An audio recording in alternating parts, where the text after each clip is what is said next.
Hello and welcome to Arts 24, where we're taking a spin around the autumn-winter couture collections presented in Paris. Well, to tell us more, I'm joined by fashion reporter Alice Pfeiffer. Hello, Alice. Hi. Let's start with the big French houses, where new artistic directors have been making themselves at home, including Mathieu Blazy. He seems to be more than comfortable in his new role, in his element there at Chanel. That's right. He only arrived a year and a half ago, and there's already a word for him, which is called Blazymania. So there's been Phoebe mania, there's been Margiela mania, and it's basically the fever around him. So it's people lining up in New York and Paris waiting for his collections that are actually gone in 48 hours. So he's already culled for within, just a few minutes. HR department at Chanel must be very happy. Well, let's get a look at that fairy tale collection from Chanel. Mm-hmm.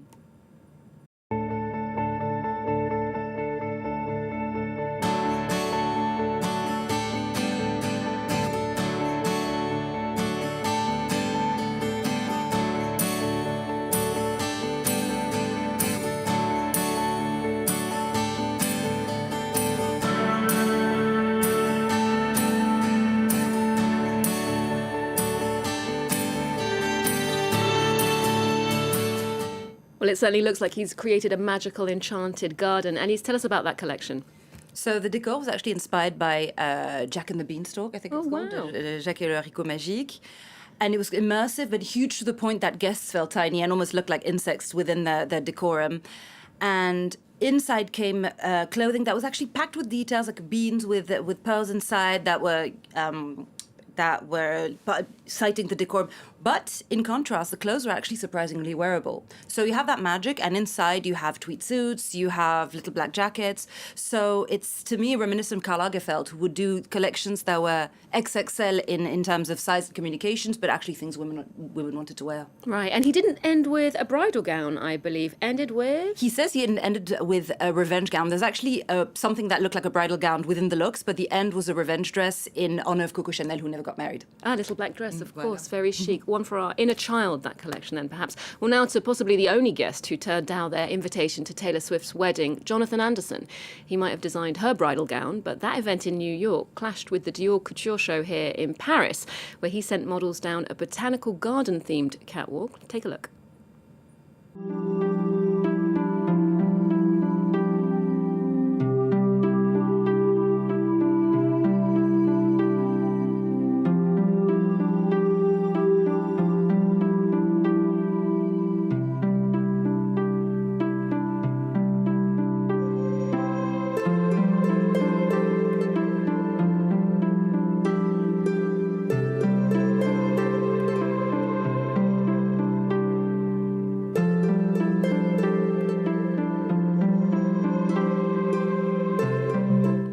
So, Alice, what was your takeaway from Jonathan Anderson's collection for Dior?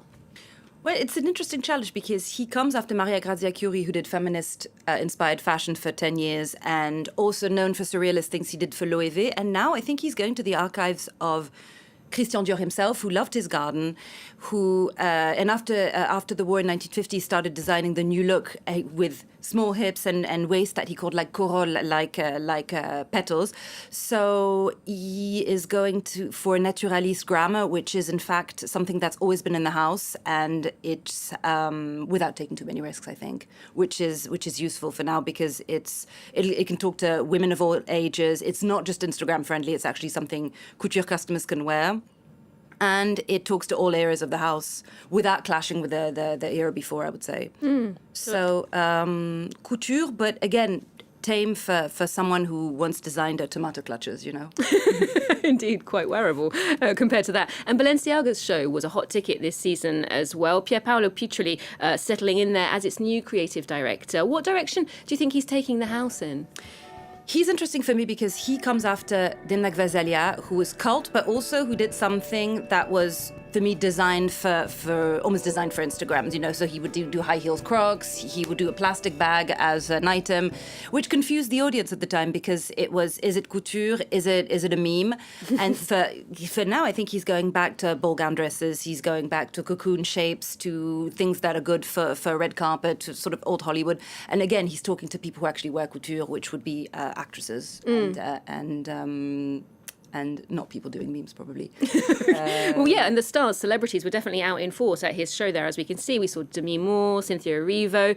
Bad Bunny was also out and about in Paris this week in a double-breasted suit. He looked quite warm because it has been extremely hot in Paris. How have the celebrities been staying cool? It's so funny because now most of the show is actually just the front row. So the everyone, including myself, is basically just filming people reacting to the looks going by. So now most of them are already wearing the clothes that you see on the runway, but also have to find like a chic way of fanning themselves because France has no AC. So whether it's Elysée, whether it's the opera, some have handheld fans, others have designer fans, others use show notes, and other fans the dog. And Parker Posey arrived at Dior and she was wearing like a full umbrella because she just didn't want to interact with the sun at all. Perhaps that's So the it's only part of the show. way. Yeah, perfect polish under these sweltering temperatures. Well, to another designer now known for his celebrity following, the late Gianni Versace dressed Madonna, Mariah Carey, and even Lady Diana. Now, a major retrospective of his work is on show at Paris's Musée Maillol, a chance to see how the Italian designer rewrote the rules of glamour, femininity, and what luxury could be. Charlotte Lamb takes a look.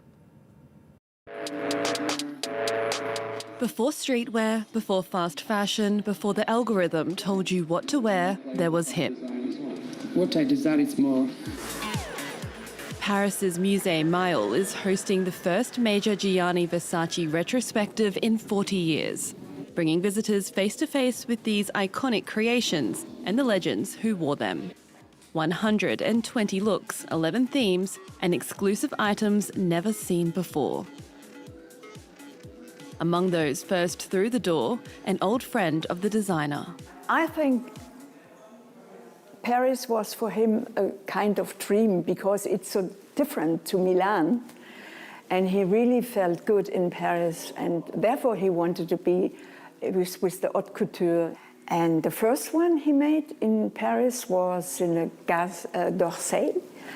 And it was very simple. And then he jumped into Hotel Ritz, and it was glamorous. Gianni Versace would have turned 80 in December this year. Born in Calabria, trained in his family's workshop, he went on to rewrite the rules of what luxury could look like. Louder, bolder, unapologetically alive. He understood early what other designers took decades to learn, that fashion and music spoke the same language. Rock stars, pop icons, hip-hop royalty, they all wore Versace, and the world paid attention. He created surprises for the audience, for the buyers, and in this year they asked him, how will your next collection become? And he said, very punk, because punk is joy. It became the so-called punk collection. It's spring-summer 1994. This exhibition traces everything that fed the machine.